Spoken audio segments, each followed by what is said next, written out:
स्वागत है आप सभी का। मैं हूं साहिल खान और आप देख रहे हैं साहिल की डायरी। इस वक्त हम मौजूद है संत कबीरनगर जिले के Khalilabad UP SIDA industrial area gate के सामने। बेहद शानदार गेट है। 2 महीने पहले इसका उद्घाटन हुआ था। किसने किया सबने देखा है, लेकिन महज 2 महीने के बाद ही 44 लाख रुपए की लागत से बना ये शानदार गेट फटने लगा है। सारा भ्रष्टाचार दिख रहा है। चलिए आपको दिखाते हैं इस गेट पे बना क्या भ्रष्टाचार, क्या पूरा मामला है। सबसे पहले आपको तस्वीर दिखाते हैं। ये देखिए, इसको छत बनाई गई है। यहां से अपनी जगह से जो लगाया गया है सब छोड़ रहा। देखिए, ये है 44 लाख रुपए की लागत से बना यूपी सीडा का गेट, जो भ्रष्टाचार की गवाही दे रहा है। और यहां से दिखा दीजिए कि किस तरह से सरकारी काम में जमकर बंदरबाट किया जाता है। तस्वीर सामने आपके दिखा दीजिए यहां से कि पूरी तरह से लगता है कि पूरा जो ये पिलर इसका है अभी के अभी ये जमींदोज हो जाएगा, नीचे आ जाएगा। तस्वीरों में आप देख सकते हैं किस तरह से कि गेट का जो ऊपरी हिस्सा छत का वो पीस में फटने लगा है। क्या मटेरियल लगाया गया तो मुझे नहीं मालूम, लेकिन महज 2 महीने बाद से ही भ्रष्टाचार की पोल खुल गई। वहीं जब पूरे मामले पर हमने यूपी सीडा के आरएम से फोन पर बात की गई, आरएम साहब से, तो उन्होंने साफ तौर पर कहा कि हमें इस बारे में कोई जानकारी नहीं है और हमें ये भी जानकारी नहीं कि इसका उद्घाटन हुआ है। लेकिन जब हमने उनसे ये कहा कि आपकी जिम्मेदारी बनती है, आप इसके मुखिया हैं, तो ऐसा लगता था कि आरएम साहब फोन में घुसकर हमें कच्चा चबा जाएंगे।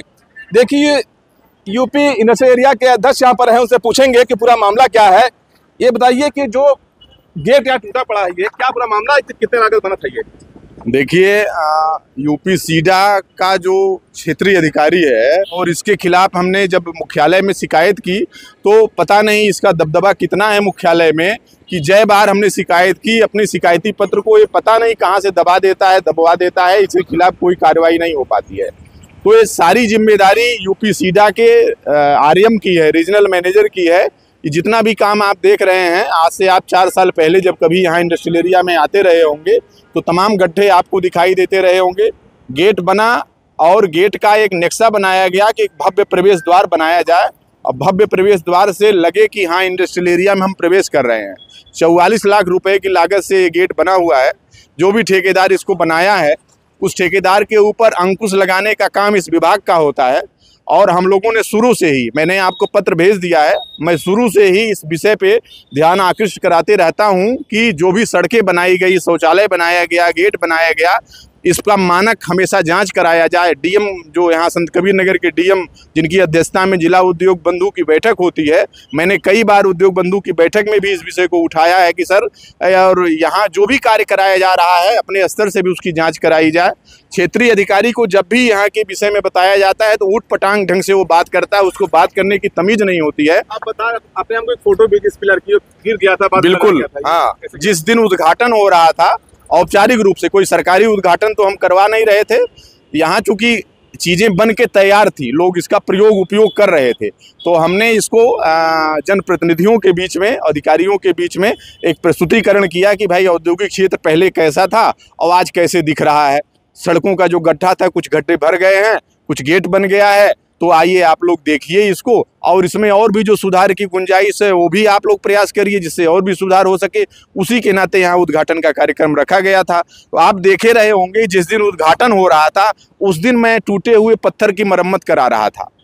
एक गिरा हुआ पत्थर था, मैं स्वयं इस पत्थर की मरम्मत करा रहा था। फोटो भी उसमें पिलर गया। हाँ, मैंने फोटो भी भेजा था और यहाँ से लेके मुख्यालय तक मैंने फोटो भेजा था। सबसे बड़ी जो कमी है, सबसे बड़ी जो जिम्मेदारी है वो इस क्षेत्रीय प्रबंधक की होती है, गोरखपुर की। चूंकि यहाँ वो बैठता नहीं है, वो बैठता है फैजाबाद में, अयोध्या में बैठता है। वो 2 मंडलों का चार्ज, 2 रीजनों का चार्ज उसके ऊपर होता है। वो पूरी तरीके से समाजवादी पार्टी का एजेंडा चलाता है। भारतीय जनता पार्टी की सरकार को बदनाम करने का उसने ठेका ले रखा है। माननीय योगी जी ने जो पैसा, जो व्यवस्था उद्यमियों के लिए दे दी है इंडस्ट्रियल एरिया के विकास के लिए, वो बिल्कुल भी उसके विपरीत आचरण का कार्य करता है। इसकी शिकायत मैंने मुख्य सचिव स्तर से की है, यूपी सीडा के मुख्यालय तक की है, लेकिन अभी तक उसके खिलाफ कोई कार्रवाई हो नहीं पाई है। हमको पता नहीं क्या लगता है कि जो है इसकी पहुंच कहां तक है, ये मैं समझ नहीं पा रहा हूं। यहाँ इंडस्ट्रियल एरिया की बहुत सारी समस्याएं हैं, लोग तमाम तरीके से परेशान होते हैं, हमारे पास आते हैं और कहते हैं कि आप आरएम से कह दीजिए, तो ये हमारा फोन भी नहीं उठाता है। अरविंद पाठक जी की बात आपकी मान रहे हैं, आप जो कह रहे हैं कि भ्रष्टाचारी, कैसे भ्रष्टाचारी, किस तरह से?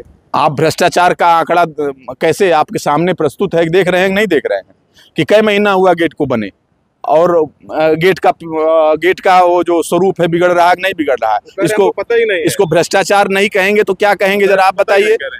नहीं, भ्रष्टाचार की क्या परिभाषा है? जिम्मेदारी किसकी बनती है? ये आरएम की नहीं बनती है क्या जिम्मेदारी? रीजनल मैनेजर की जिम्मेदारी नहीं है क्या? क्या करेंगे हैं? अब आप क्या करेंगे? अब हम अध्यक्ष हैं। एसोसिएशन अब फिर पुनः कल जिलाधिकारी महोदय की अध्यक्षता में एक बैठक होने जा रही है। कल मैं जिलाधिकारी महोदय से फिर इस विषय पे बात रखूंगा, उनसे कहूंगा कि इस आरएम के खिलाफ शासन को पत्र भेजें। फिलहाल आपको दिखा दें, पिलर देखिए, जो सारे पिलर लगाए गए हैं, जूम करके दिखा दीजिए कि अभी से जो छत इसका है वो छोड़ दिए, देख सकते हैं यहाँ पर किस तरह से, देखिए दरारें पड़ गई हैं। ये जो पिलर होता है ये इसे अलग से रखा हुआ है और शायद रखा भी होगा, तो इंजीनियर जानते कैसे बनाया गया है, अपनी जगह छोड़ चुका है। लेकिन जो ये टीना टप्पर से बनाया गया है, बता रहे हैं इसकी लागत 44 लाख रुपए है। अब 44 लाख रुपए लगाकर इस गेट में क्या ऐसा जड़ दिया गया है कि इसका रेट 44 लाख रुपए है। लेकिन इस गेट को देख के ऐसा लगता है कि इससे बड़ी बिल्डिंग 44 लाख रुपए में खड़ी हो जाती। लेकिन भ्रष्टाचार में जड़ा ये गेट खुद भ्रष्टाचार की गवाही दे रहा है।